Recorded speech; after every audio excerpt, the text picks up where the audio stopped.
नमस्कार, मैं savvy the people channel में आपका स्वागत है। आज 10 सितंबर को वर्ल्ड सुसाइड प्रिवेंशन डे पूरी दुनिया भर में मनाया जाता है। इसको international association for suicide prevention द्वारा ऑर्गेनाइज किया जाता है और वर्ल्ड हेल्थ ऑर्गेनाइजेशन इसका को स्पॉन्सर है। इस दिन को मनाने का उद्देश्य यह है कि दुनिया भर में यह जागरूकता लाई जा सके कि सुसाइड को रोका जा सकता है। हर साल 8 लाख सुसाइड और 20 मिलियन अटेम्प्ट टू सुसाइड पूरी दुनिया में होते हैं। इंडिया में 2019 में नेशनल क्राइम रिकॉर्ड ब्यूरो के डाटा के अनुसार 1,39,123 सुसाइड हुए हैं। 2018 में 1,34,516 सुसाइड हुए थे। इसका मतलब यह है कि 2018 की तुलना में 2019 में 4,500 से ज़्यादा लोगों ने सुसाइड किया है। इंडिया में सबसे ज़्यादा सुसाइड फैमिली प्रॉब्लम्स की वजह से होते हैं और उसके बाद दूसरा नंबर इलनेस का है। फैमिली प्रॉब्लम्स और मैरिज रिलेटेड प्रॉब्लम्स को मिलाकर के पिछले साल 37.9% और बीमारी की वजह से 17.1% लोगों ने सुसाइड किया है। सबसे ज़्यादा सुसाइड महाराष्ट्र में होते हैं।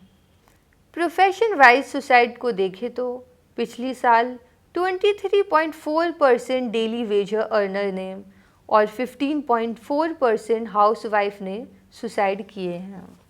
सुसाइड कोई भी व्यक्ति कर सकता है, चाहे वो अमीर हो या गरीब, पढ़ा लिखा हो या अनपढ़ हो, बिजनेसमैन हो या मजदूर हो, टीचर हो या स्टूडेंट हो, आईएएस हो या क्लर्क हो, किसान हो या मजदूर हो। इस साल बॉलीवुड के फेमस एक्टर सुशांत सिंह राजपूत ने सुसाइड किया था। उसके पास शोहरत और दौलत की कोई कमी नहीं थी, उसके बावजूद भी उसने सुसाइड किया। पिछले साल कैफ़े कॉफ़ी डे के फाउंडर वीजी सिद्धार्थ ने सुसाइड किया था।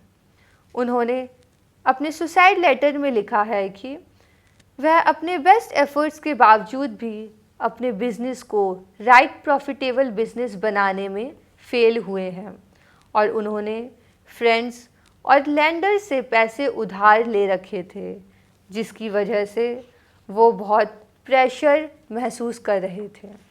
इसी साल IAS officer BM Vijay Shankar ने बेंगलोर में सुसाइड कमिट कर लिया। उनके सुसाइड के पीछे उनका मल्टी करोड़ रुपए के आईएमए पोंजी स्कैम में इन्वॉल्वमेंट होना बताया जाता है।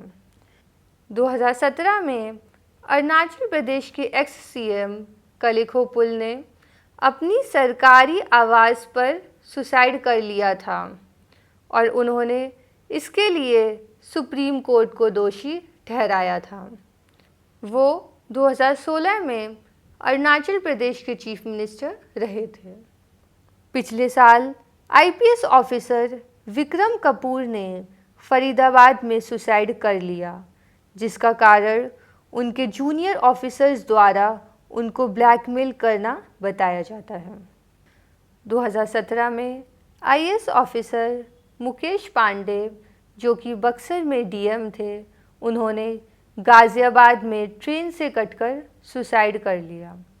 महाराष्ट्र में बहुत से किसान और कोटा में बहुत सारे स्टूडेंट्स सुसाइड किया करते हैं। ऐसी खबरें भी न्यूज़पेपर में छपी हैं जिनमें 8 से 10 साल तक के बच्चों ने भी सुसाइड किया है। दहेज हत्या के केसों में ज़्यादातर सुसाइड के केसेस हुआ करते हैं। हमारे देश में इतनी बड़ी संख्या में सुसाइड होने के बावजूद भी इस बीमारी का इलाज करने वाले डॉक्टर्स की बहुत बड़ी कमी है, जिसकी तरफ सरकारों का कोई ध्यान नहीं है।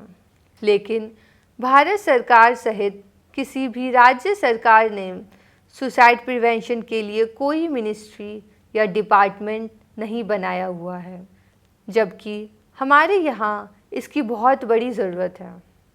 हमें यूनाइटेड किंगडम से सीख लेनी चाहिए, जहाँ पर मिनिस्टर फॉर सुसाइड प्रिवेंशन और मिनिस्टर फॉर लोनलीनेस को अपॉइंट किया जाता है, जिससे कि मेंटल हेल्थ इशू और लोनलीनेस इशू को टैकल किया जा सके। हमारे देश में भी सुसाइड प्रिवेंशन को रोकने के लिए अलग से इसके लिए एक्सक्लूसिव मिनिस्ट्री या डिपार्टमेंट बनाने की ज़रूरत है। दिल्ली गवर्नमेंट ने हैप्पीनेस करिकुलम अपने स्कूल्स में 2018 से शुरू किया है, जो कि इस दिशा में एक अच्छा कदम है। इसी तरह मध्य प्रदेश और आंध्र प्रदेश में हैप्पीनेस डिपार्टमेंट अपने राज्यों में बनाए हैं।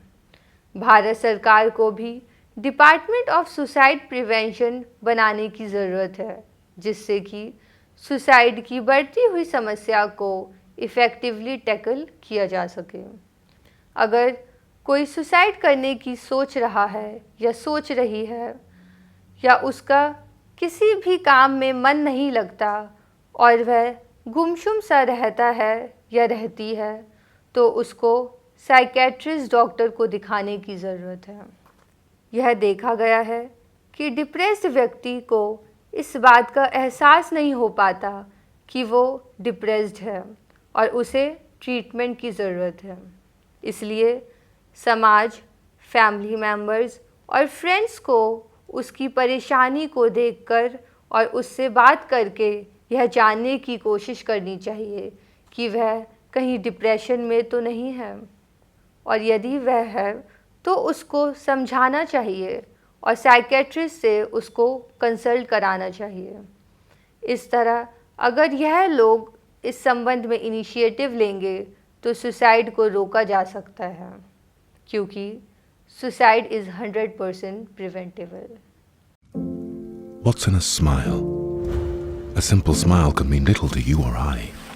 But to someone thinking about suicide, it can be the first step towards life. Suicidal thoughts are complex.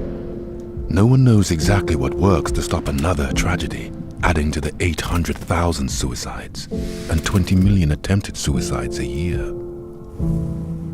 We do know, though, that certain actions can make a difference. And we know that if we put a wide range of these actions in place, we have a better chance of preventing suicides. Community support to counter the isolation so often felt. Responsible and sensitive media portrayals to help people see how others have managed. Local education to create awareness in the community.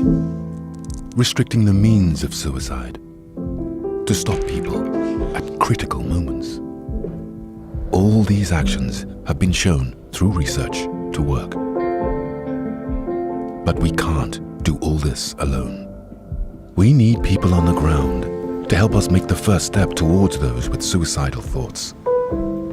By stepping closer, we can be aware of those around us who need help. By stepping closer, we can encourage those with suicidal thoughts to reach out.